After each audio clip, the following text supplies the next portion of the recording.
So this is Wawel Castle behind me in Krakow. This afternoon 1.5 million people are expected to come to Krakow to attend the funeral of President Lech Kaczynski, who was killed in an air crash in a plane in Smolensk, Russia, last Saturday. President Obama has cancelled the trip allegedly because of a cloud of volcanic ash. You can see above Krakow the skies are completely clear. Prince Charles, Angela Merkel, the Chancellor of Germany, Nicolas Sarkozy and Berlusconi of Italy have also cancelled their appearance at this funeral today at very short notice. It's quite remarkable because Berlin is only about 400 kilometers away, so theoretically Chancellor Angela Merkel could have just driven here in a couple of hours. So there are growing questions about the nature of the plane crash which killed not just President Lech Kaczynski but 100 members of the Polish military and civilian elite. Many people are questioning whether it was really an accident here in Poland. They believe they will never get to the bottom of the investigation completely because the forensic evidence has been gathered by the Russian investigators and most of it has gone to Moscow together with the bodies of the people who are alleged to have died in this accident.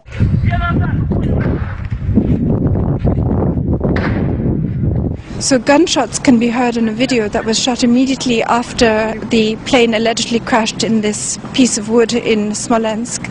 4 gunshots can be heard from a small caliber pistol.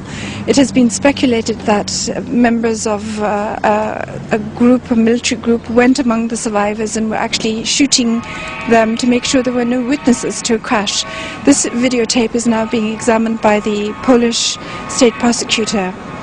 Another issue that has raised a lot of questions is the fact that the black boxes have been recovered and they show that the Tupolev plane was functioning perfectly. There was no technical problem with the plane, which had undergone overhaul in December 2009. It has emerged that this Tupolev plane had a special system to ensure that pilots were warned if they ever approached a dangerous obstacle or came too close to the ground, the terrain awareness warning system. So the Polish pilot must have known that he was approaching trees. So according to the official account, the plane plunged into woods about 1 kilometer short of the runway, 40 to 50 meters to the left of the runway. According to the official account, the plane hit a tree, the left wing broke off, the train veered to the left and crashed about 1 kilometer from the runway.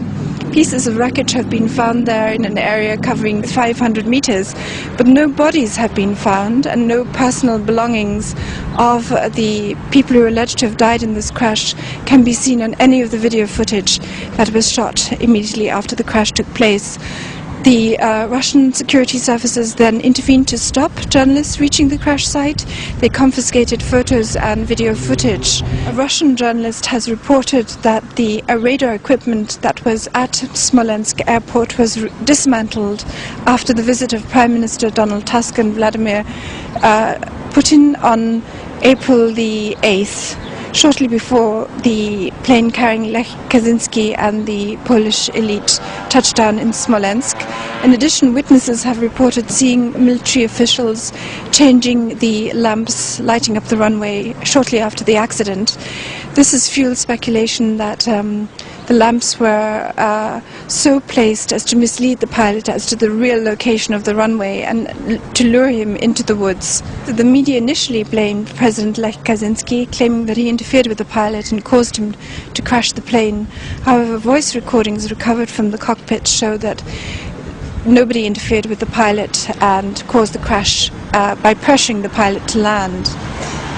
So in addition, the media has claimed that the pilot of the Polish plane couldn't speak adequate Russian, basing this on the statements of the Russian air traffic controller. But colleagues of the Polish pilot say he was fluent in Russian. Polski samolot rozbił się w czasie 4. podejścia do lądowania. At the very beginning we were told by the media that the Polish plane had tried to land 4 times in Smolensk because of dense fog, but in the meantime it has materialized that the plane only attempted to land 1 time and that it crashed on that attempt.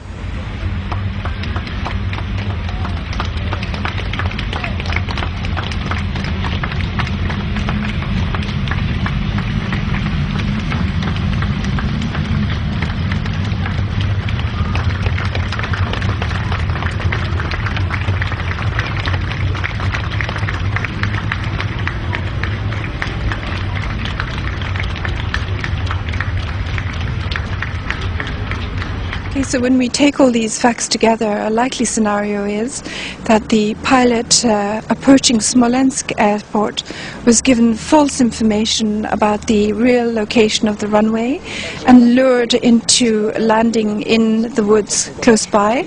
An explosion could have torn away the left wing of the plane as the pilot was descending to land.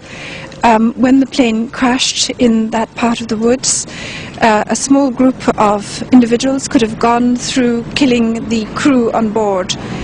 The absence of all bodies can be explained by, if you posit that these top generals, the central bank governor, the security chief, the two presidential opposition candidates and large numbers of the opposition party in parliament were not on the plane at all, that they were killed or kidnapped in Poland, and their disappearance is simply being accounted for by claiming that they died as part of this plane crash.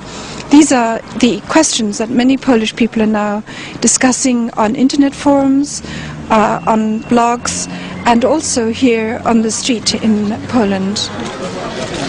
Pierwsza myśl to też była moja taka, My chcemy powołania międzynarodowej komisji lotniczej, międzynarodowej lotniczej komisji, żeby nie wyszło tak jak wyszło w Katyniu, prawda? Że to zrobili Niemcy. Przepraszam bardzo, to nie zrobili Niemcy, prawda? Nie chcę, żeby nasze wnuki czekały następne 70 lat. The timing of the plane crash is extraordinary. It happened 70 years to the anniversary of the first Katyn massacre, when 22,000 Polish officers and academics and political leaders were killed by the Soviet security forces with the consent of Nazi Germany. Once more, Poland finds itself leaderless. People here in Krakow are in a state of shock. And many people are wondering who was behind this extraordinary event. Some people have suggested it wasn't an accident. I am not able to believe in this. Yes. I can't believe in this. Yes. I had a lot of crazy ideas too, and everyone else was saying different things. Because there was no official response, and there still isn't really any official evidence on what went on. So there were a lot of different things I was hearing. Bear in mind that Poland is the only country in Europe to have refused the swine flu vaccine due to the courageous action of the Polish Health Minister Ewa Kopacz, and Poland was the only country which had a central bank governor that postponed or was unwilling to allow the zloty currency to strengthen in respect to the euro exchange rate. A weaker zloty benefited the economy by boosting exports, employment and tax revenues to the country. The National Bank governor had indicated that he wasn't prepared to take loans from the IMF. Poland is the only country that is not in recession in Europe. It actually is growing at 2.7% this year, I think, and 1.7% last year. Its debt is relatively low compared to other countries, and after the death of this central bank governor in the crash, you can expect to see Poland absorbed into the Eurozone and increasing the size of its public debt very soon.